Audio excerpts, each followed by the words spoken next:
तो भाई गुरु बहनों को मेरा प्रणाम है। आज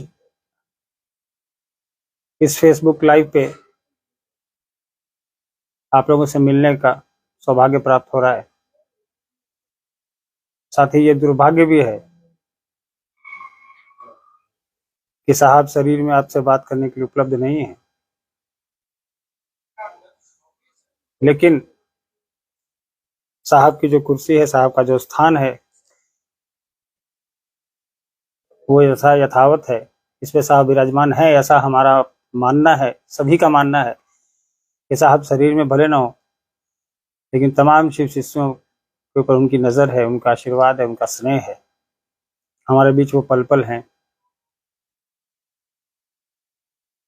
और आज साहब के इस उपवन से आपके बीच आने का एक मुख्य प्रयोजन ये भी है कि साहब के शिवलीन होने के उपरांत पूरे देश में, दुनिया के कई देशों में लोग दुखी हैं, शोक संतप्त हैं कि साहब को याद करके, उनकी दी गई चीज़ों को याद करके लोग रो रहे हैं। ये बात सही है, दुख है, हम सबको है, पूरी दुनिया में है। लेकिन महादेव यही इच्छा थी, इसलिए उन्होंने साहब को अपने श्री चरणों में बुला लिया और हम लोगों के लिए एक बहुत बड़ा काम साहब दे कर गए हैं। दुनिया में लोगों को शिव के गुरु स्वरूप से जोड़ने के लिए, जन जन तक शिव के गुरु स्वरूप को स्थापित करने के लिए।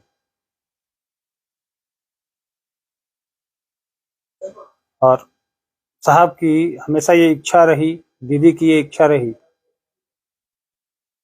कि शिव हमारे गुरु हैं। माफ कीजिएगा, थोड़ा सा नेटवर्क का इश्यू है, आवाज कहीं कट रही होगी क्योंकि रांची में बारिश और बादल है, लेकिन फिर भी प्रयास करिएगा सुनने का। तो साहब और दीदी का यही हमेशा प्रयास रहा कि दुनिया के हर एक इंसान को शिव के गुरु स्वरूप से जोड़ें।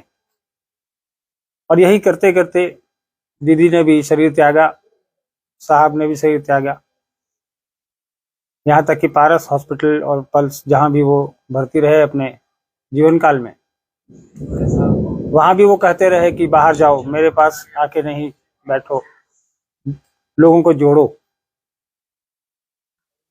वहां भी उन्होंने 3 सूत्र का कार्ड और स्टिकर बोल के मंगवाया कि उपवन से जाइए और लेके आइए और लोगों को दीजिए, लोगों को जोड़िए शिव के गुरु स्वरूप से।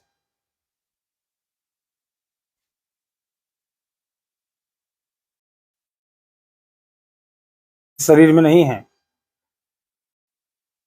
कुछ क्षेत्रों में कई तरह की बातें चल रही हैं, कुछ भ्रम की भी स्थिति है। गुरु भाई गुरु बहन जो हमारे निहायत सीधे साधे हैं, हम लोगों के पास भी सूचनाएं आती हैं, कभी फेसबुक के माध्यम से, कभी यूट्यूब के माध्यम से। कई यूट्यूब के संचालकों से जो चीज़ें हम लोगों ने देखी हैं, उनके चैनल से निकली हैं, वो भ्रम फैलाने वाली हैं। सीधे साधे गुरु भाइयों के बीच वो भ्रम फैला रहे हैं। हम उन यूट्यूब संचालकों से अनुरोध करेंगे कि इस तरह का वीडियो न चलाएं जो भ्रामक है, तथ्यों से परे है। सामान्य के साहब शरीर में नहीं है, साहब तो अब शिवलीन हो गए, धरती से चले गए, लेकिन तमाम शिव शिष्यों के लिए साहब अभी हैं और आगे भी रहेंगे। लोग इस भ्रम में न रहें कि साहब शरीर में नहीं है तो शिव शिष्यों का कोई नहीं है। साहब अभी भी शिव शिष्यों के हैं, करेंगे, साहब के सिद्धांतों के अनुरूप जोड़ेंगे, सिद्धांतों से कोई समझौता नहीं करेंगे। क्षेत्रों में जो भ्रम फैलाया जा रहा है, भोले भाले जो गुरु भाई गुरु बहन हैं उन तक कोई चीज वीडियो पहुंच रहा है, उसको रोकने की जरूरत है, उस पर लगाम लगाने की जरूरत है। आप लोगों से अनुरोध है कि इस तरह की वीडियो को ना देखें। अगर देखेंगे तो ही लोग बनाएंगे, ना देखेंगे तो कोई नहीं बनाएगा। कुछ एक उदाहरण मैं देता हूँ। वैसे ये समय और ये जगह भी नहीं है बात करने की, लेकिन कुछ चीजें ऐसी हैं कि बतानी जरूरी हैं आप लोगों के लिए, जो व्यवस्था जनित हैं और साहब के उद्देश्य में बाधक हो सकती हैं। हमारा आपका सबसे बड़ा उद्देश्य है कि साहब का जो जीवन काल का एकमात्र कार्य रहा उसको आगे बढ़ाने का, उसको आगे बढ़ाने में अगर कोई चीज बाधक हो तो उस पर चर्चा करनी आवश्यक हो जाती है। और साहब कभी नहीं चाहते थे कि हमारे शिष्य और शिष्याओं को कोई ठगे, उनको कोई बरगलाए, उनको कोई विमुख करे। शिव की ओर चलना है। साहब का सानिध्य हम लोगों को मिलता रहा है, आगे भी मिलेगा। कुछ लोग जो भ्रम फैला रहे हैं, जैसे एक वीडियो हमने देखा अभी, किसी गुरु भाई ने मुझे भेजा कि साहब का जन्म बसा में हो गया है। एक वीडियो आया है जो साहब को साहब को उसका स्वर्ग से 10 संदेश आया है। अब किसको आया है ये भगवान ही जाने, या साहब जाने, और या वो इंसान जाने जिसने ये वीडियो बनाया है। पूर्व में भी साहब कहते आए हैं कि अंधविश्वास पे विश्वास नहीं करना है, महादेव गुरु पे भरोसा रखना है, साहब पे भरोसा रखना है। मुख्यालय पूरी ताकत के साथ अपने तमाम गुरु भाई गुरु बहनों के साथ खड़ा है, और मुख्यालय भी आपका है, क्योंकि ये साहब का निवास था। साहब उपवन में रहते थे, और इस देश के दुनिया के जो भी गुरु भाई गुरु बहन हैं वो स्वतंत्र हैं साहब के इस उपवन में आने को। साहब का ये घर है, यहाँ वो आ सकते हैं, यहाँ वो देख सकते हैं। 9 बजे से लेकर शाम के 5 बजे तक ये उपवन पूरी तरह किसी भी गुरु भाई गुरु बहन के लिए खुला है। आप बिल्कुल आए, यहाँ देखें साहब कहाँ रहते थे, कैसे सोते थे, क्या खाते थे। आज भी उपवन की व्यवस्था नहीं बदली है। आज भी सुबह की चाय साहब की बनती है, सुबह का नाश्ता बनता है, दिन का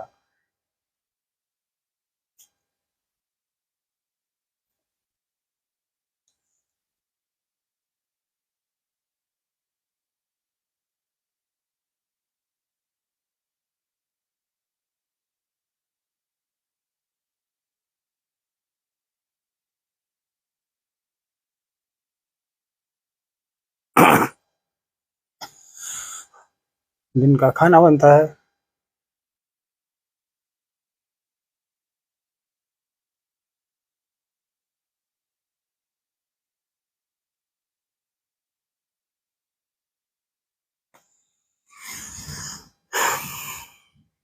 रात जो रूटीन थी साहब की, उसको फॉलो करते हैं हम लोग। जो भी यहाँ चाय बनती है या नाश्ता बनता है, खाना बनता है साहब के लिए, उसके उपरांत वो प्रसाद के रूप में जो भी यहाँ उपस्थित लोग होते हैं उनके बीच वितरित किया जाता है।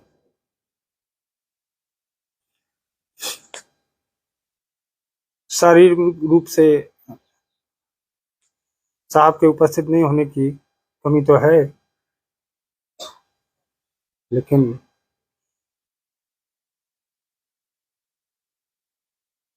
साहब से हम लोग ये आशीर्वाद मांगते हैं कि मानसिक रूप से संबल दें हम लोगों को, ताकि उनके जो दिए गए कार्य है उसको हम लोग आगे बढ़ाएं, शिव के गुरु स्वरूप को स्थापित करें, साहब दीदी का जो सपना था उसको पूरा करें। मुख्यालय के रहने वाले तमाम लोग जो पहले रहते थे वो आज भी हैं। किसी भी क्षेत्र में किसी भी गुरु भाई बहन को किसी भी तरह की कोई समस्या हो, वो सीधे मुख्यालय से संपर्क कर सकता है, पहले की तरह जैसे आप पहले करते थे,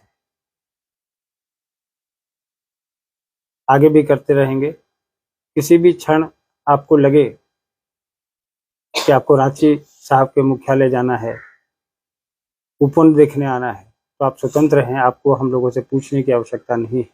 आप आ सकते हैं, यहाँ साहब का उपवन, यहाँ बैठ सकते हैं, चर्चा कर सकते हैं।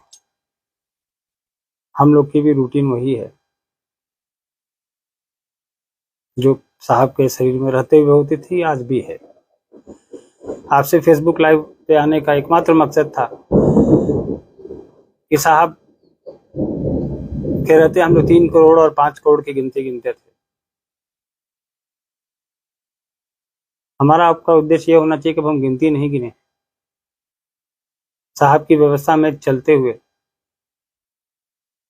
इतने लोगों को जोड़ दें कि गिनती करने की आवश्यकता ही ना हो, धरती का कोई इंसान बचे नहीं जो शिव से न हो। साहब ने हमेशा सिखाया है कि तुम करते जाओ। वो हमेशा कहते थे कि जंगल में किसी ने पेड़ लगाया है क्या, बीज छींट दिया जाता है, कोई पानी डालने नहीं जाता, लेकिन जंगल उग जाते हैं। तो हमको आपको वही करना है, अपना काम करते चलना है, जो साहब ने कहा, दीदी ने कहा। और शिव शिष्टता रूपी बगिया जो है वो और हरी भरी होती जाएगी। साहब के इस प्रयास को हमको आपको आगे लेके चलना है। बहुत ज़्यादा बोलने का समय भी नहीं है, लेकिन आप लोगों से इस भरोसे के साथ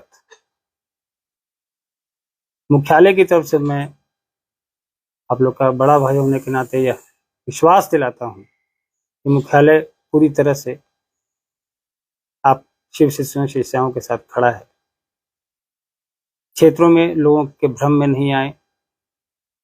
हम लोगों ने यह निर्णय लिया है, मुख्यालय में जो भी लोग रहते हैं, हम हैं, बरखा जी हैं, मोनू जी हैं, या जो भी यहाँ लोग रहते हैं, पहले से रहते आए हैं, कि इस उपवन को साहब के स्मृति स्थल के रूप में हम लोग विकसित करेंगे। जो चीज़ साहब इस्तेमाल करते थे वो यहाँ है, वैसी ही रखी हुई है, उसको किसी ने नहीं छेड़ा है। साहब पर जितना हमारा अधिकार था उतना आपका भी है। हमारे वो जैविक पिता जरूर हैं, लेकिन आपके भी आध्यात्मिक पिता है। तो आपका भी कुछ कर्तव्य बनता है साहब दीदी के प्रति, हमारा तो बनता ही है। इसलिए यह यहाँ हर चीज आपके अवलोकन के लिए रखी है, आपके दर्शनार्थ रखी। आप आ सकते हैं, देख सकते हैं साहब कहाँ सोते थे, साहब कहाँ खाते थे। उपवन की पूरी व्यवस्था जो है वो पूर्ववत चलती रहेगी। जो यहाँ पे गुरु भाई बहन लगे हुए थे साहब की सेवा में, वो तमाम लोग रहेंगे, यहाँ हैं। साहब जिस गाड़ी पे चलते थे उसको भी हम लोगों ने संरक्षित करने का प्रयास किया है। वो गाड़ी यहीं रहेगी प्रतिदिन की तरह। साहब का किचन खुला हुआ है। साहब के लिए जो भाई खाना बनाते थे वो आज भी बनाते हैं। बस इतना ही कहूंगा कि क्षेत्र में जो भ्रांतियां व्याप्त हैं, या लोगों को गलतफहमी अगर कुछ है, तो मुख्यालय के स्तर से हम आप लोगों से अनुरोध करेंगे कि किसी तरह के की भ्रांति में ना आए, किसी तरह के कंफ्यूजन में नहीं आए, कोई गलतफहमी में नहीं पड़े। कोई उद्देश्य नहीं बदलेगा, कोई तरीका नहीं बदलेगा। सारा कुछ वैसे ही चलेगा जैसा साहब चलाते थे, साहब जैसा चलाना चाहते थे, और हम और आप ही चलाएंगे। कोई नया बदलाव नहीं होना है, इसको बढ़ाना है। रुकने का तो सवाल नहीं है, बढ़ाते चलना है। हम आप लोगों से ज़्यादा बात नहीं करेंगे। हमारे साथ बरखा दीदी है, मोनू भैया भी है। दो शब्द हम चाहेंगे कि ये लोग भी आप लोगों से बात करें। तब तक इस उम्मीद के साथ कि आप हमारा साथ देंगे, मुख्यालय का साथ देंगे, और मुख्यालय आपका साथ देगा साहब के इस दीदी के इस पावन अभियान को आगे ले जाने में। आप सभी को मेरा प्रणाम।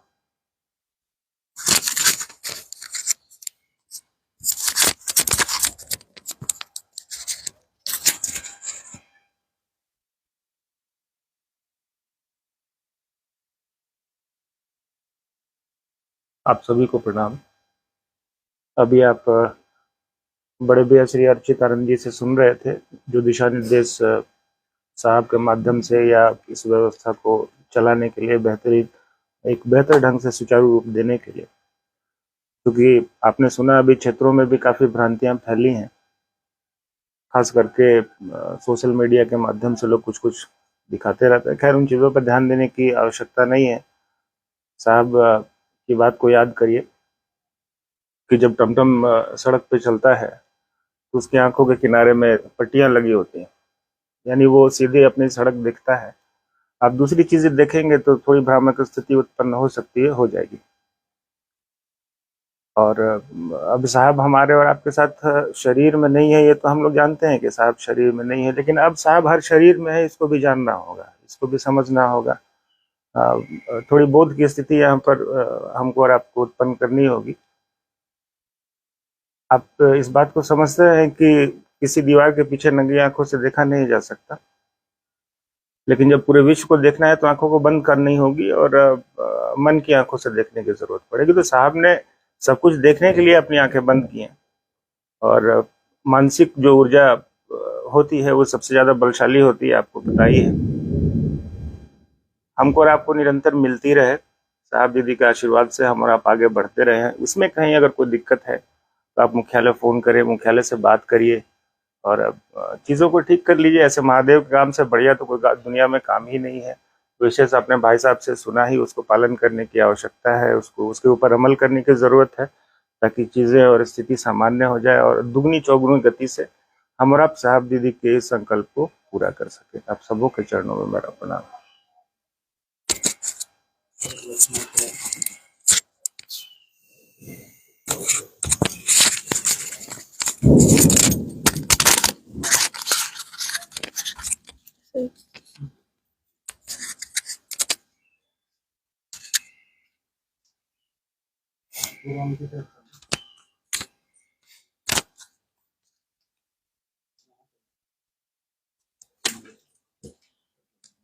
आप सभी को मेरा प्रणाम है। मेरे गुरु शिव और मेरे साहब दीदी को मेरा प्रणाम है। साहब ने अपने किताब में लिखा है कि पीड़ा के क्षणों में उनकी स्वानुभूति थी। ये वो लिखते हैं कि मेरी स्वानुभूति है कि पीड़ा के क्षणों में शिव की दया, मेरे गुरु की दया त्वरित हो जाती है, तेज हो जाती है। आज हमारा अभ्यास था उनके शरीर के साथ रहना, तो अचानक जब यह शरीर नहीं दिख रहा है तो ऐसी पीड़ा है जिसका वर्णन तो शब्दों में नहीं किया जा सकता। लेकिन इस पीड़ा पे मरहम का काम भी गुरु की दया ही करेगी। जब दीदी गई थी तो मन में कहीं ये संबल था कि साहब हैं, और साहब में हम लोग साहब दीदी दोनों को देखते थे।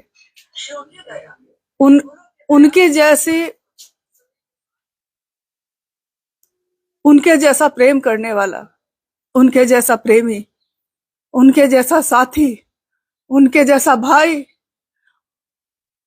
इस दुनिया में शायद किसी को कभी मिला नहीं होगा और मिलेगा भी नहीं। तो हम उन लम्हों को तो कभी भूल नहीं पाएंगे। लेकिन जो मेरे साहब ने कहा है, जो आपके साहब ने कहा है आपको, कि स्वयं भी यथार्थ में सभी शिव शिष्यों का ये एकमात्र उद्देश्य है कि वो यथार्थ में स्वयं भी शिव के शिष्य बने और दूसरों को भी प्रेरित करे। हम साहब की इस जगह पे बैठकर अपने साहब दीदी को याद करके, अपने गुरु से दया मांग के, हम सभी शिव शिष्य ये शपथ लेते हैं कि इस जीवन में जितनी भी सांसें हैं ये गुरु पे समर्पित होगा, मेरे साहब दीदी के लिए होगा। हम उनके प्रेम को भुला नहीं सकेंगे, भुलाने की जरूरत भी नहीं है। उन्होंने कहा था, हम लोगों के बीच ये कहा था कि जब मैं शरीर में नहीं रहूंगा तब मैं और ज्यादा सबके साथ रहूंगा। मैं उन सभी लोगों के पास जाऊंगा जिन्होंने मुझको बुलाया है, जो मुझसे मिलना चाहते थे, और हर पल हम उनकी उपस्थिति महसूस कर रहे हैं। हर जगह लगता है जैसे वो साथ में हैं। सांसों पे नमः शिवाय का जब अपने आप चलता रहता है, जैसा हम लोग उनके रहने पे महसूस करते थे। हम लोग बात भी करते थे आपस में, साहब के पास बैठने पे नमः शिवाय खुद ही स्वतः होने लगता है। दोनों सांसों पे एक तरह से होता है, और आज भी वैसा ही हो रहा है, बस वो दिखते नहीं है। तो वो तो बार बार बोलते रहे, हम ही समझ नहीं सके। वो बार बार ये बोलते रहे कि मैं मन से ही मिलूंगा। शिव भी तो मन से ही मिलते हैं, दीदी से भी तो मन से ही मिले हम लोग, साहब से भी मन से ही मिलेंगे। और हम सभी शिव शिष्यों को हमेशा ये याद रखना होगा, कभी नहीं भूलना होगा कि साहब ही हमारे मुख्यालय हैं और साहब का ही दिशा निर्देश हमारे लिए आदेश है। साहब ने जो कहा है, साहब ने जो लिखा है, वही हमारे लिए कानून है, वही हमारे लिए सर्वोपरि आदेश है। हम उसी पे अक्षरशः चलेंगे। हो सकता है कुछ लोग ऐसे होंगे और वो कहा भी करते थे, ये कभी कभी कहते थे वो ये बात कि अभी आप लोग क्या देखते हैं, जिस दिन मैं शरीर छोड़ूंगा तब आप देखिएगा कैसे कैसे लोगों के चेहरे से नकाब उतरेगा, और तब भी मैं ही रहूंगा। आज मैं वैसे लोगों को छोड़ देता हूं, लेकिन जब मैं शरीर में नहीं रहूंगा तो मैं वैसे किसी लोगों को बख्शूंगा नहीं। मेरा बस इतना ही कहना है, मेरी एक ही प्रार्थना है कि आपके पीड़ा को कोई और कम नहीं कर सकता, उसको कम करने का प्रयास भी करने की जरूरत नहीं है। हमारे गुरु शिव हमारे साथ हैं, और शिव के शिष्य साहब हरिंद्रानंद जी और दीदी नीलमानंद जी शक्ति स्वरूप में हम लोगों के साथ है। वही हमको ताकत देंगी। हम सभी भाई बहन मिलके साहब के इस संकल्प को पूरा करने में जितना भी सामर्थ्य है, जितनी भी शक्ति है, वो लगाएंगे। और साहब का ये विश्वास था, वो कहते थे कि मेरा अटल विश्वास है कि वैसे शिव शिष्य होंगे जो मेरे इस संकल्प को ईमानदारी पूर्वक पूर्ण करेंगे। चाहे लाख लोग आएंगे, लाख उनको भ्रमित करेंगे, लेकिन वो रास्ता मैंने उनको दिखा दिया है, वो डगमगाएंगे नहीं, वो भ्रमित नहीं होंगे। उन्होंने एक राजमार्ग बना दिया। उन्होंने कहा कि शिव की शिष्यता के राजमार्ग पे चलो, तुम्हारी मंजिल तुम्हारे गुरु शिव हैं, तुम्हारी गति तुम्हारे गुरु शिव हैं, तुम्हारे गंतव्य तुम्हारे गुरु, तुम्हारा सब कुछ तुम्हारे गुरु शिव हैं। इसके बाद भी अगर हम डगमगाते हैं तो ये बहुत शर्मिंदगी की बात होगी। और मेरा पूरा विश्वास है कि कोई भी शिव शिष्य जिसने एक क्षण के लिए भी शिव को अपना माना होगा, वो कभी नहीं डगमगाएगा। दुनिया की कोई ताकत उसको उसके रास्ते से हटा नहीं सकेगी। कहते हैं ना कि भाव टूटते हैं, विचार टूटते हैं, लेकिन प्रेम नहीं टूटता। प्रेम अटल है, वो दो सत्ताओं में होता है और दो सत्ताओं में रहता नहीं है, वो एक हो जाता है। और जब एक हो जाता है तो वो कभी नहीं टूटता है। हम लोग के साहब हम लोग के साथ हैं, साहब हम लोग के एक है, एक ही रहेंगे। वही साहब थे, वही साहब है, वही साहब रहेंगे। वही दीदी थी, वही दीदी है, वही दीदी रहेंगी। और मेरे गुरु शिव रहेंगे जो सब में व्याप्त होंगे। एक दिल से दूसरे दिल में स्थापना होगी और हम सब इसमें सहयोगी बनेंगे। हम एक दूसरे के सहयोगी बने, यही साहब की चाहत थी। उनके सबसे बड़ी पीड़ा, उनके सबसे बड़ी चिंता ये थी कि जब एक गुरु है, एक रास्ता है, एक चलने का की गति है, एक ही मंजिल है आपकी, तब मतभेद क्यों है। अंतिम संगोष्ठी में उन्होंने ये बात कही कि तब मतभेद क्यों है। और बाद में भी जब वो यहाँ के बैठे थे तो वो कहते थे ये मेरी पीड़ा है। हालांकि उन्होंने बहुत पहले पटना में जब साहब रहते थे बेली रोड में 4A/60 में, तो शाम को वहां छत पे चर्चा होती थी। किसी गुरु भाई ने कहा कि साहब जब कोई शरीर में आता है इस धरती पे तो वो लोगों को एक रास्ता दिखाता है, लेकिन जब वो इस शरीर से चला जाता है तो उसके लोग 2 भाग में 3 भाग में बट जाते हैं। क्या शिव की शिष्यता भी ऐसी होगी? साहब ने कहा कि नहीं, शिव की शिष्यता ऐसी नहीं होगी। शिव की शिष्यता में इसका उल्टा होगा। लोग पहले बटेंगे, लोगों में पहले मतभेद होगा, लोग टुकड़े टुकड़े में चलेंगे, एक दूसरे से नहीं बनेगा। लेकिन धीरे धीरे धीरे धीरे शिव की दया ऐसी होगी कि अंत में वो सब एक हो जाएंगे। एक गुरु, एक रास्ता, एक साहब का निर्देश, और किसी की आपको जरूरत नहीं।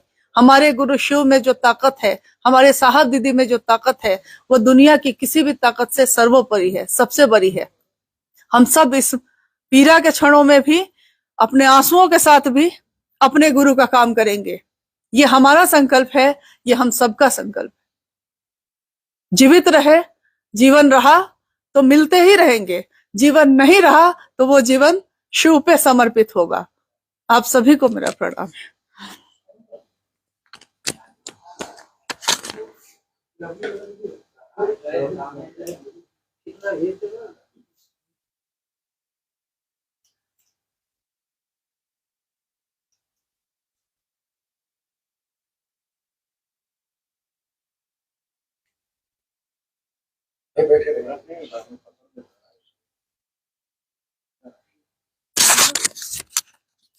बंद हो गया। आप लोग से एक अनुरोध है कि लवली दीदी नहीं आ पाई हैं, जुड़ नहीं पाई हैं, तो उन्होंने एक वीडियो संदेश भेजा है हम लोगों के लिए, आप लोगों के लिए। हम चाहते हैं कि आप लोग भी उसको देखें। अनेकों में जाना है। ये सभी को प्रणाम।